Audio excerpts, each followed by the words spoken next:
Hello बच्चों, good evening. मैं Sanjay sir, mathematics point दुर्लभपुर में आपका स्वागत है। आज हम आप लोगों को बीच लाए हैं वर्ग 10 का वर्ग दशम क्लास 10th का द्विघात समीकरण। द्विघात समीकरण से संबंधित क्वेश्चन है। इसमें आज हमें पढ़ना है कि द्विघात समीकरण, रैखिक समीकरण या समीकरण होते कितने प्रकार के हैं, उसके बारे में आज चर्चा करेंगे और बहुत विस्तार पूर्वक आज इसके बारे में समझना है, समझेंगे, समझाएंगे। इसमें देख रहे हैं कि लिखा हुआ है द्विघात समीकरण वैसा समीकरण जिसका घात 2 हो। द्विघात समीकरण जिसका घात 3 हुआ त्रिघात समीकरण। समीकरण में भी बहुपद होता है, जो जिसका घात 2 हो वह द्विघात समीकरण कहलाता है। लेकिन द्विघात व्यंजक यदि एक चर के किसी बहुपद का घात 2 हो तो उसे द्विघात बहुपद कहते हैं। किसी एक चर का द्विघात समीकरण। द्विघात समीकरण मतलब कि एक चर वाला ही हो और उस पर 2 घात हो, वह द्विघात समीकरण कहलाता है। एक चर वाला, अगर उसमें 2 चर आ जाते हैं तो वह द्विघात समीकरण नहीं हो पाएंगे। 2 द्विघात का मतलब होता है कि एक ही चर पर 2 घात, एक ही प्रकार के चर वाला। जैसे x है तो x वाला, y है तो y वाला। तो ऐसे समीकरणों को हम द्विघात समीकरण कहते हैं। तो उसमें हमें यह देखना है द्विघात बहुपद, द्विघात व्यंजक में यदि एक चर के किसी बहुपद का घात 2 हो तो उसे द्विघात बहुपद कहते हैं। पहले ये समझते हैं चर कहते किसको हैं। बहुत सारे विद्यार्थी हैं जो चर को समझते नहीं। चर होता क्या है? चर का मतलब क्या होता है? चर मन किस पक्षी का नाम है? चर का मतलब होता है कि किसी भी अंक के साथ, कोई भी अंक है उसके साथ अगर कोई अल्फ़ाबेट अक्षर लगा हो, जैसे x हो या y हो या z हो, चाहे a हो या b हो या c हो, तो उसको हम चर कहते हैं। और जिसके साथ कोई ABCD का अक्षर या कोई भी अल्फ़ाबेटिकल वर्ड उसमें नहीं जुड़ा हो तो उसको हम अचर कहते हैं। आप समझ सकते हैं कि यहाँ 7x² है तो 7 के साथ x लगा हुआ तो चर हुआ, 9 के साथ x लगा तो ये भी चर अंक हो गया। यहाँ सिर्फ 2 है तो 2 में कुछ भी नहीं लगा तो ये अचर हो गया। तो यहाँ पर चर है, ये भी चर है, ये अचर है, ये चर है, ये भी चर है, ये अचर है। सिर्फ 5 है तो 5 में कोई भी अक्षर नहीं लगा तो अचर है, ये भी चर हो गया। 3z है, यहाँ 4z² है तो z लग गया तो वो चर हो गया। तो आप समझ गए होंगे कि चर किसे कहते हैं। चरीय अंक जिसमें x, y या ABCD या z कोई भी अल्फ़ाबेटिकल वर्ड अगर उसमें जुड़ जाए तो वह चरीय अंक कहलाता है। तो ये चर हो गया। 7x² चर है, 9x चर है, 2 अचर हो गया। इस प्रकार दोनों चर है, इसमें अचर है, चर है, चर है, और 2 घात लग जाने से यह द्विघात समीकरण बन जाता है। तो जैसे हमने बताया द्विघात व्यंजक या द्विघात समीकरण ये हुआ। अब आगे बढ़ते हैं। चूँकि इसमें लिखा होगा चूँकि एक चर में द्विघात बहुपद का व्यापक रूप का जो फॉर्मूला होता है यह इस रूप में होता है। कोई भी द्विघात बहुपद किस रूप में हो सकता है तो वह इस रूप में हो सकता है। हमने बताया था कि द्विघात बहुपद वह सिर्फ एक ही चर के फॉर्म में हो सकता है, या तो x के में हो या y में हो या z में हो, चाहे a b c या अन्य कोई में भी हो। तो यहाँ इसका फॉर्म लिखा हुआ है व्यापक रूप कि x² plus bx plus c, यही इसका फॉर्म होता है। इसी रूप में यह लिखा जा सकता है द्विघात समीकरण। ax² plus bx plus c होता है और a b c वास्तविक संख्याएं हैं इसमें जो a और b और c जो दिया है वो संख्या है जो कि वास्तविक संख्या है। जबकि a बराबर 0 ना हो, जबकि a बराबर 0 ना हो तभी यह द्विघात समीकरण कहलाएगा। अगर a बराबर 0 हो जाएगा तो वह द्विघात समीकरण ही नहीं होगा, सिर्फ समीकरण मात्र रह जाएगा।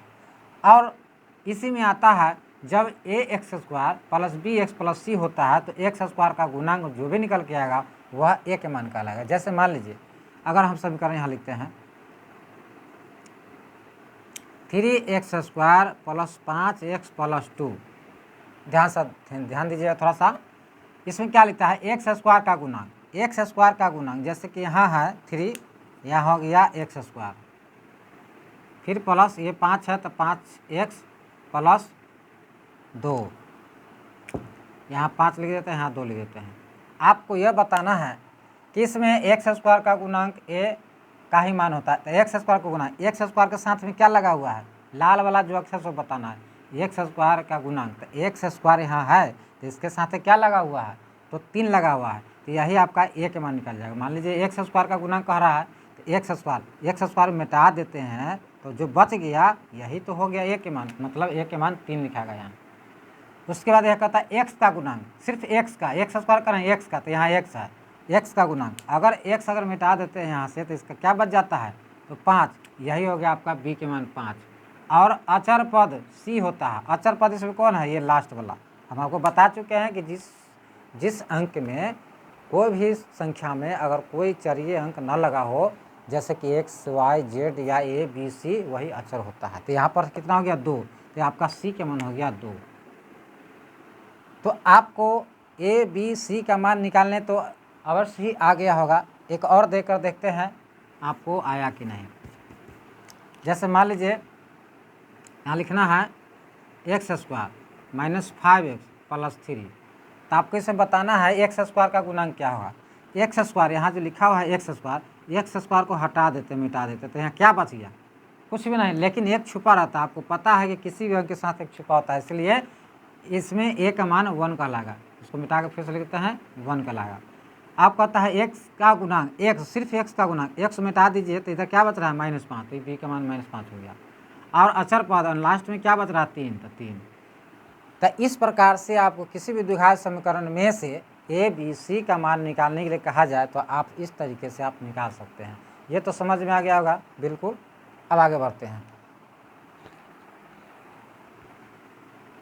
इसको मिटा देते हैं, ये तो फॉर्मूला था, इस पर बिठाना निकालना। और आगे बढ़ते हैं द्विघात समीकरणों के वर्गीकरण। द्विघात समीकरण के वर्गीकरण में हमें पढ़ना है कि द्विघात समीकरण कितने प्रकार के होते हैं। तो द्विघात समीकरणों का वर्गीकरण 2 प्रकार से किया गया, एक शुद्ध वर्ग समीकरण और दूसरा हो गया मिश्रित समीकरण। मतलब मिश्रित द्विघात समीकरण, द्विघात छूट गया है, इसमें लिखा है द्विघात समीकरण, मिश्रित द्विघात समीकरण, ये हो गया शुद्ध द्विघात समीकरण। 2 छूट गया द्विघात, आप लोग थोड़ा सा मैनेज कीजिएगा इस पर। शुद्ध द्विघात समीकरण और मिश्रित द्विघात समीकरण, ठीक है। यहाँ पे जो लिखा गया है द्विघात समीकरण, ये भी है द्विघात समीकरण, छूट गया था। तो फिर यहाँ लिखे हैं शुद्ध द्विघात समीकरण।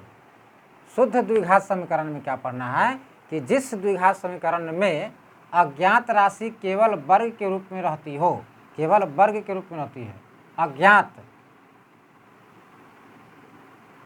केवल वर्ग के रूप में रहती है, उसे शुद्ध समीकरण कहते हैं। इसका व्यापक रूप होता है ए एक्स स्क्वायर प्लस सी, माने एक्स स्क्वायर का गुणांक और अचर पद के मिलने से ही वह शुद्ध द्विघात समीकरण कहलाता है। और इसका द्विघात समीकरण के रूप में x square plus b x plus c बराबर 0 के भी रूप में हो सकता है यदि b बराबर 0 हो तब, नहीं तो शुद्ध समीकरण का ये फार्मूला और ये भी फार्मूला है, लेकिन ये b का मान तभी bx होगा जब b का मान 0 होना चाहिए। जैसे एक्स स्क्वायर माइनस 4 बराबर 0, ये शुद्ध समीकरण का उदाहरण हुआ। तो ये देखिए इस रूप में एक्स स्क्वायर के रूप में यहाँ है, प्लस सी अचर पद यहाँ है, इसके रूप में अगर बैठाना चाहेंगे तो ये भी बढ़ जाएगा। जैसे अगर इस फॉर्म में बैठाना है तो आप लिखिए x square plus b x है, तो बी एक्स है तो यहाँ पर आप 0x लिख सकते हैं, क्योंकि यहाँ पे b का मान नहीं है। प्लस सी के जगह पर 4 आपको लिखना है, -4 बराबर हो गया 0। इसको भी आप बैठा सकते हैं, यहाँ हो जाएगा 25 x square plus 0x minus में 9 बराबर हो 0। इसको भी आप लिख सकते हैं x square plus 0x minus 25 बराबर 0। माने इस रूप में हमने इसको बैठाया, x square plus b x plus c बराबर 0 के रूप में बैठाया तो ऐसा हुआ। अगर हम इसके रूप में बैठाते हैं तो ये आपको मिटा देना पड़ जाएगा, इसकी कोई आवश्यकता ही नहीं है। हमें तो शुद्ध समीकरण लेकर चलना, तो शुद्ध व्यापक रूप में जो है शुद्ध द्विघात समीकरण व्यापक रूप ये होता है, इसके फॉर्म में बैठाना है। तो ए एक्स स्क्वायर प्लस सी है, यहाँ पर माइनस है बराबर 0, इसको फिर इसको बनाना है तो 25 स्क्वायर माइनस 9 बराबर 0, माने बराबर में आपको शून्य रखना ही है। यहाँ भी लिखेंगे -25 बराबर 0, माने इसका आप इस फॉर्म में हो गया। इस फॉर्म में भी हम बता ही दिए हैं, इस तरीके से आप इसको फॉर्म में बैठा सकते हैं। उसके बाद है मिश्रित द्विघात समीकरण। मिश्रित द्विघात समीकरण, अच्छा इसमें जो हम बताए हैं कि शुद्ध द्विघात समीकरण का जो व्यापक रूप ये हुआ, इसका मान कैसे निकलेगा, तो बहुत साधारण सी बात है, एक मिटा देते हैं उसकी जगह पर यहाँ हम बनाते हैं इसी जगह पर। जैसे यहाँ लिखा है एक्स स्क्वायर माइनस 4 बराबर 0, तो आप क्या करते हैं, 0 हटाते हैं, माइनस को प्लस करते हैं, या एक्स स्क्वायर बराबर या एक्स बराबर रूट अंदर 4, स्क्वायर है, स्क्वायर के बदला में क्या होता है, ये स्क्वायर के बदला में रूट हम चढ़ाते हैं, तो एक्स बराबर 4 का वर्ग हो जाएगा प्लस माइनस 2। आपका इसका शून्यक जो निकल गया है वो प्लस में 2 है, वो माइनस में 2 निकल गया। हर द्विघात समीकरण के 2 शून्यक होते हैं, 2 हल होते हैं, हर द्विघात समीकरण के 2 ही शून्यक होते हैं। तो यहाँ पर 2 शून्यक निकल गया, इसका भी निकल के आ जाएगा। नीचे बना देते हैं 2 नंबर में 25 एक्स स्क्वायर बराबर 9 है, तो एक्स स्क्वायर बराबर 9/25 या एक्स स्क्वायर एक्स बराबर रूट अंदर 9/25, मतलब कि प्लस माइनस में आपका 9 का वर्गमूल 3 और 25 का वर्गमूल 5, तो एक प्लस में कर दीजिए 3/5, एक माइनस में कर दीजिए 3/5। तो ये आपको यहाँ निकल के आ गया। दिखाई दे रहा है कि नहीं, थोड़ा देख लेते हैं। नीचे थोड़ा दिखाई नहीं दे रहा था, लेकिन चलिए प्लस माइनस में यहाँ तक तो आ गया ना, यहाँ तक तो दिखाई दे रहा है, तो इसको यहाँ से बढ़ा दीजिए ना, बराबर में या करके लिखे ना, एक्स बराबर रूट अंदर 9/25, तो वर्गमूल 3 हो गया, इसका 5वां। तो रूट जब हटता है तो प्लस माइनस आंसर होता है। इसको लिख सकते हैं 3/5 आएगा माइनस 3/5, 2 आंसर हो गया। ये दिखाई दे रहा है कि नहीं, या ये दिखाई दे रहा है, ठीक है। तो इस प्रकार से जो है हम यहाँ निकालते हैं एक्स बराबर 9/25 या एक्स बराबर रूट अंदर 9/25, इसका वर्गमूल निकल के आता है प्लस माइनस में 3/5, तो एक प्लस में होगा, एक माइनस में होगा। ये 2 आंसर इसका हो गया। हर द्विघात समीकरण का 2 शून्यक होता है, ठीक है।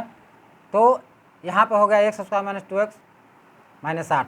तो मिश्रित अर्थव्यवस्था में क्या पढ़ना था कि मिश्रित अर्थव्यवस्था में नहीं क्या बोला जाता है, मिश्रित अर्थव्यवस्था इकोनॉमिक्स में चलेगा, सॉरी, मिश्रित द्विघात समीकरण, जिस द्विघात समीकरण में अज्ञात राशि पहले और दूसरे घात की हो, पहले और दूसरी, यही हुआ पहले, यही हुआ दूसरी, पहले और दूसरे घात की, तो पहला घात 2 वाला और दूसरी घात 1 वाला की हो, उसे मिश्रित द्विघात समीकरण कहते हैं। जैसे a x square plus b x plus c, इसका ये फॉर्म होता है बराबर 0, तथा b बराबर 0 न हो। इसमें लिखे थे कि b बराबर 0 हो, लेकिन इसमें b बराबर 0 न हो, तब जो है आपका जो है यह मिश्रित द्विघात समीकरण कहलाएगा।